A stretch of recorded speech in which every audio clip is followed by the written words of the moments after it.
Upheaval, Reckoning, Chapter 30, Families and Friends.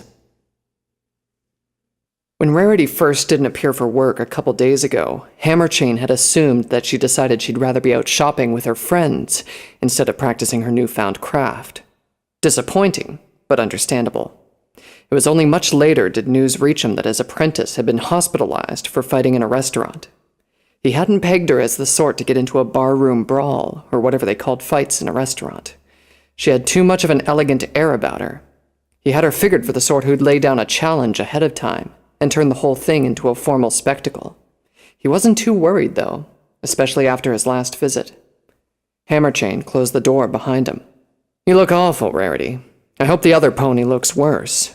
Please tell me you sliced off a limb at least." Rarity pouted. "Normally I'd be offended by some pony telling me I look awful, but I suppose I deserve it this time." A look of embarrassment followed that pout. "Unfortunately, my opponent escaped with all his limbs intact. I didn't leave him completely unmarked, though." "There'll be other chances." Hammerchain took a seat next to his apprentice. "So, who was this pony you fought with?" "His name is Lioncourt." Hammerchain snorted as he walked past Canterlot General Hospital's front doors. "Didn't leave him unmarked," his apprentice said. She wasn't lacking for confidence, that one. When he arrived at Rarity's room, his apprentice was nowhere in sight. All he found was Fluttershy tidying up the place. "Oh, hello, Mr. Hammerchain," Fluttershy said. "Are you looking for Rarity? She went to the exercise yard to practice with those blades of hers." "You sure she's fit enough for that?" Hammerchain asked. "Last thing I need is my apprentice splitting her wounds open and gushing blood all over your exercise yard." Fluttershy balked for a moment, before shaking her head. No, she's fine," she said. Fluttershy! Some pony shouted from behind Hammerchain. Leave the tidying to maintenance and take your break. Torado grind me, filly. Do I have to order you to rest? "I will. I need to check on some pony." Hammerchain smiled and followed his old friend. The chosen hospital staff tripped all over themselves to get out of Redbrand's way. "So, how many ponies have you mangled in this chosen hospital, Redbrand?" he asked. That'd be a lot less if I didn't have to work with these butter knives you keep passing off to me as scalpels, Hammerchain, Redbrand groused. "Come on, or are you just here to see a prissy apprentice? From the looks of her, you haven't even bothered to teach her which end of the knife goes where." They settled down on Redbrand's new office. Canterlot's medical ponies had tried to give Redbrand and the other Berrylands ponies a warm welcome. The plush office must have belonged to a high-ranking pony, or was built specifically to make sure that the hospital didn't offend. The floor and walls were fine hardwood, the desk and chairs were well-crafted, and the shelves were lined with various medical books. There was even a small white fridge by one corner of the room. Most of the amenities looked untouched. Hammerchain wondered if Redbrand had even bothered to spend time in this room, which was easily 20 times better than his office in Fangbreaker. Redbrand took out a bottle from the fridge, as well as a couple of glasses. Hammerchain glanced at the liquid as Redbrand poured it, and frowned. "That's not brandy, I see," he said. "Good eye," Redbrand muttered. "At least you haven't roasted your eyeballs in that oven you work in." Hammerchain snorted when he took a sip of the golden liquid. Light beer. If this stuff was any weaker, he may as well put a teat on the bottle. He had a fairly good idea why Redbrand was using this stuff for anything besides gargling in the morning. "That yellow filly has you whipped, Redbrand," he said. "I haven't seen this since you and Floral could stand being in the same city." "I don't want to hear my neg-wife's name." Redbrand drained his first glass with a single long pull. "Damn it, now you've reminded me." Hammerchain's eyes narrowed with concern. "Reminded you of what?" he asked. "Has something happened?" "Got another letter a few days ago," Redbrand replied morosely. "She says the riots at Glacier Fall are getting worse. She wants to move to Canterlot." "Why Canterlot?" Hammerchain asked. "Does she want to pretend she's a noble and bleed you drier?" "Shut your horse mouth." "Fine, fine." Hammerchain hoped that Redbrand's colt would make the trip too. Summer Squall's presence would definitely help. "How are you doing in this new post, then?" "Horrible," Redbrand said. "Everything's too sweet. I swear even the tap water has sugar in it. The chosen act like lunatics if they get so much as a glass of booze down. And why is it so prince-damned warm here? It's winter. I'll melt if summer catches me in this flower pot of a city." Hammerchain chuckled. It's not so bad. You can grumble all you want. Truth be told, you're looking better than you've ever been for years. I wonder why that is. Hammerchain didn't need to stretch the truth. There was a brightness and clarity in Red Brand's eyes that he had not seen since Shimmerwing died all those years ago. There was also a little more vigor in his steps. You're looking too hard, Hammerchain, Red Brand replied. Maybe your eyes are better off being roasted in a forge fire. Hammerchain drained his glass, frowning when he didn't even get a mild buzz. You may as well have served me water, he muttered. I just might, Red Brand replied. These damn drunks are going to force drastic measures. Don't even joke about it. Hammerchain headed for the door. Well, I better not disturb Rarity while she practices with her mage blades. I'll see you around. Red Brand merely nodded and poured himself another glass as Hammerchain left. Red Brand had downed his third glass when a knock on his door forced him to put away the bottle. Come in, he called out. The door opened a crack so a single green eye and a long lock of pink hair could peer through. Excuse me, Dr. Red Brand. I told you to take that break, Fluttershy. Well, I was. I was going to after making sure Rarity wasn't gushing. They just brought in an injured Legionnaire who refuses to let the other staff take care of him. He keeps saying that he wants a Barrierlands pony to treat him, and, well, the other Barrierlands ponies are taking their breaks, so He's going to get a hoof upside his full head, Red Brand growled. How's that for Barrierlands treatment? Please be gentle, Fluttershy squeaked. He broke a foreleg stopping a brawl. Red Brand flung the door open, nearly causing Fluttershy to fall face first to the ground. He was about to leave when he paused and looked back at her. The crippled Legionnaire who thought he was too good for chosen doctors could wait. What's with the gloomy face? He asked. Something else wrong? Well, no, not really. It's just... Red Brand waited, his eyebrows slowly inching closer to each other with each passing second. Finally, Fluttershy managed to drag herself out of the muck of ums and wells she often fell into. I've been trying to get in touch with my other friends. Rarity's busy training, Pinky's busy learning from this strange earth pony. Fluttershy cast her gaze downwards.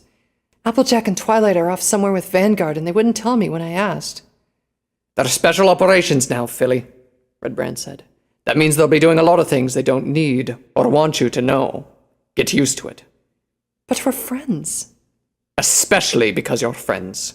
Red Brand pretended to scratch his head, but that was only to keep his hooves busy and away from patting Fluttershy in comfort. Don't take it personally. They're not doing it to spite you. I wish I could do something for them, Fluttershy said. I don't want to just wait here until they come back hurt. First Applejack, now Rarity, and I know Rainbow's in some kind of trouble, even if they won't say anything. Red Brand snorted. And you think they're going to be lucky and stay by the sidelines? He asked. I don't know what the whole business with these elements of harmony is, Fluttershy, but you're kidding yourself if you think you'll be spared whatever's happening to your friends. Like you said, even your insane pink friend's up to something. You'll get your turn. I don't know what that turn's going to be, but you'll get it. You should be glad you can take small breaks for now. So go take them. Fluttershy nodded, then looked out a nearby window.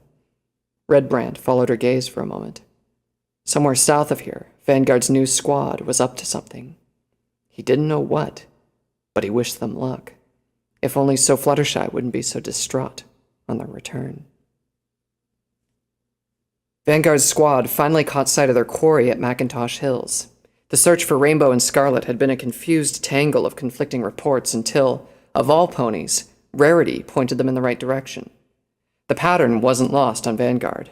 This was the second time that Rarity, who was barely able to keep up during the march from Fangbreaker, had proven vital in fighting Equestria's enemies. South of Canterlot was still a broad stretch of territory to cover, but knowing that they were secretly being brought to a fetus narrowed things down. It was easy to assume that the group would choose to cross McIntosh Hills rather than reveal themselves in Appaloosa or brave the Palomino Desert. Few trees dotted the hard, snow-covered ground, but the rolling terrain and the outcroppings of rock provided places to hide from patrols. They had more than just a general direction as well. A day ago, First Squad discovered strands of Rainbow's hair along a trail in Ghastly Gorge. More trailblazers quickly followed. They covered a lot of ground faster than a group of slaves and 2 prisoners. Now, they were about to end this chase. Their targets, several indoctrinated Pegasi, had found an outcropping of rocks under the shadow of a large hill. They were hunkered down and wary, but fatigue left them distracted. Vanguard couldn't see the Aphrodite leader or the captives from his vantage point. Behind him, Twilight and Applejack looked ready to explode. First Squad had circled around to make sure no one escaped. We'll take out that sentry first, Vanguard said. He pointed towards one Pegasus who was farther away from his fellows. Twilight's horn glowed, but he waved his hoof to stop her. No flash for now. He looked to his vice captain. Applejack, yank him over here. Break his neck before he can call his friends. Applejack nodded and swung her lasso. The looped end flew and the link stretched with magical force. The beige Pegasus noticed his new silver necklace, but before he could say anything, Applejack gave her chain a hard tug. The body flew towards them so fast that Vanguard fell to the ground to avoid being smacked in the face. The corpse crashed behind them, but none of the Pegasi seemed to have heard anything. Minutes passed before the Pegasus's absence was noticed. More Pegasi gathered around the spot where the now dead guard should be, allowing Vanguard to properly gauge the enemy's strength. 6 Pegasi were in sight. 2 hung back, while others ventured cautiously to check on where their comrade went. A lone Viperin, sheltered in the deepest part of the hill's shadow, started hissing orders. Rainbow was there as well, but there was still no sign of Scarlet. This was likely the whole group. They wouldn't have attempted to infiltrate Equestria with anything larger. When 4 of the Pegasi stood closely enough together, he glanced over the Twilight. Take them out, Unicorn Mage. A great surge of blue-white lightning burst from Twilight's horn. The bolt crashed into the nearest Pegasus, consuming him greedily like a living, starving creature, leaving only charred remains in its passing. It jumped towards the next Pegasus before he could scream, and devoured him as well. The other 2 started to run, but only got a half step before the bolt finished them off. By the time Twilight's spell fizzled, 4 corpses lay twitching on the ground. Vanguard had not even waited for the spell to strike when he charged with his 2-bladed sword in his mouth. When the spell was done, he was already upon the remaining 2 Pegasi. His first swing cut open the first one's neck, spraying blood on the snow. The second one reared up, and Vanguard brought the other end low, stabbing deep into the Pegasus's belly. The Viperin hissed loudly at the sudden carnage. It was about to flee when Rainbow suddenly gave a loud cry and knocked it down, pinning it in place. First Squad raced in. By the time they made it to the place, the fight was over. Twilight pulled Rainbow away and steadied her while Applejack had her chain wrapped around the Viperin. Badark looked at the charred corpses and let out a snort. "Nice work, Purple Pyre," he told Twilight. Twilight glared. "My name is Twilight Sparkle, not Purple Pyre." Badark didn't seem to hear her as he went over to the Aphrodite. "Make it easy for us, Viperin," he said. "What's the Empire's business this deep in Equestria?" The Viperin merely hissed again. Vanguard had expected that. He was more concerned about his other squad mate. They found Scarlet gagged and tied to a pole. Applejack and Twilight tried to free him, but he struggled violently against his bounds. "Calm down, Scarlet," Twilight said. She ran out of patience and cut through the ropes with magic. In an instant, Scarlet had already pinned the Viperin to the ground.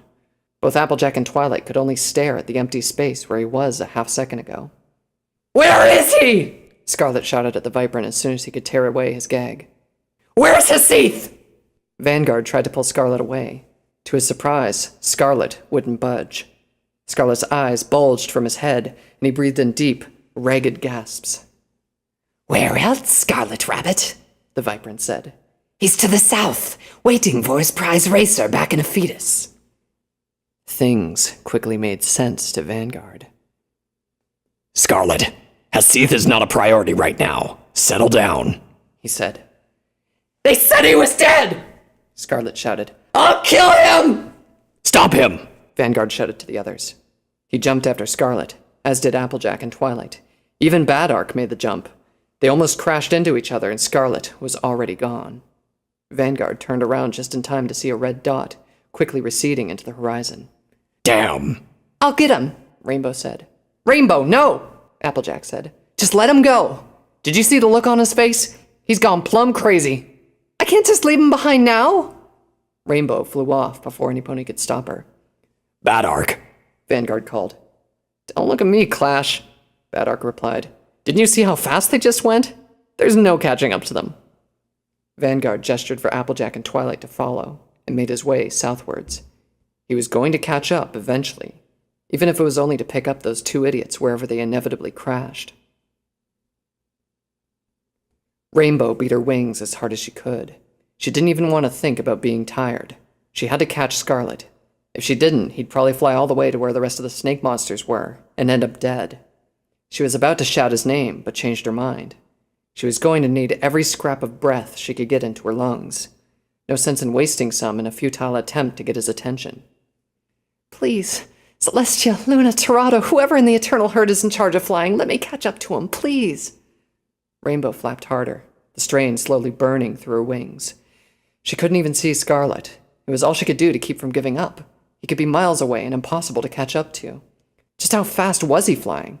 A few seconds ago, he was moving as if he was teleporting, and he had spent days struggling against his bonds. How much strength could he still have in him? The truth is, you've been a pretty awful friend, Scarlet, Rainbow thought. I've been on one mess after another because of you.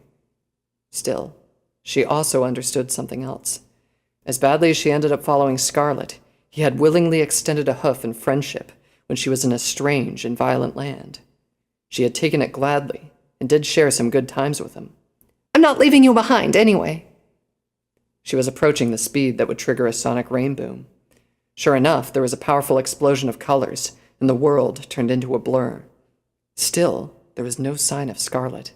Not even the trail of red he had left behind when he flew. The dismay nearly crushed her heart. Was he just too fast for her? What would have happened in that race? Would she have been eating his dust at the get-go? No, forget the race. This is more important than any race. More important than being the fastest. I can't lose. Another couple of dismal minutes passed. Rainbow searched desperately for any sign. A speck of red, a loose feather still drifting in midair. Anything. She was going to slow down at some point, but the burn was still nothing but a dull ache at the back of her mind. Instead of slowing down, however, she seemed to be going faster. Something strange was going on. Days of being ridden and being ordered about should have sapped her strength, but she was flying at dizzying speeds with no problems. In fact, she felt invigorated, ready to keep this up for hours if she had to. She looked down at her hoofs. Was that a faint, light blue shimmer surrounding her? What was that about? Maybe she was just imagining things. Finally, she spotted a red speck against a blue sky. Rainbow felt another burst of renewed energy. She didn't know if she was flying so fast that she caught up to him despite the head start, or if he had simply started to tire, but she didn't care. Her heart was racing, and he was coming closer with each beat. Then, she was on him. Rainbow dove in from above and grabbed hold of Scarlet, dragging him from the sky. He let out a roar of rage and frustration and looked to see who would dare grab him. Upon seeing her, a flash of recognition lit his face. Let go! He snarled. Rainbow shook her head. You have to stop this, Scarlet. Hasith's over there! I have to kill him! I have to! No, you don't! It didn't take much for Rainbow to piece together the clues. He's not your master now. Why should he decide what you have to do? Don't be a slave. You know what's more important. Scarlet's breathing grew even more ragged. He struggled to peel Rainbow off him, but she held on for dear life. A minute passed and he screamed at the top of his lungs. With that, Rainbow dragged him down. They tumbled against the ground before crashing against a large tree. They lay there for a long time, gulping in air as if they had almost drowned. Eventually, Rainbow let go of Scarlet and got up. She cast aside any feeling of joy over being able to catch up. Now there was the problem of getting back. The ground was moist and covered in bushes. They were surrounded by vines and trees. The sounds of insects and birds filled the air. Where are we? She asked. Scarlet sat up. He was still panting when he looked around. Dunno, he said. His voice was husky, almost gone from all the screaming. Maybe just between the Heartland and the Southern Barrier Land? Maybe all the way to the Southern Barrier Land? Rainbow scraped the mud off her hooves and coat. The strong smell of damp earth tickled her nostrils. They had to get back. She hoped that they had been flying in a perfectly straight line. Then it dawned on her. The sniper. The sniper was still out there. It was a miracle that neither of them got shot on the way here. Was the sniper still watching them? They had flown so fast and so far it seemed impossible. But what if he was there? What if, the moment she flew past the trees to have a good look, she'd have another arrow stuck into her flank? What if they really were in the southern barrier land, where more Ophidites awaited? She balled all her fears in a lump and swallowed. There was no sense in just waiting and worrying. "Well, let's go," she said.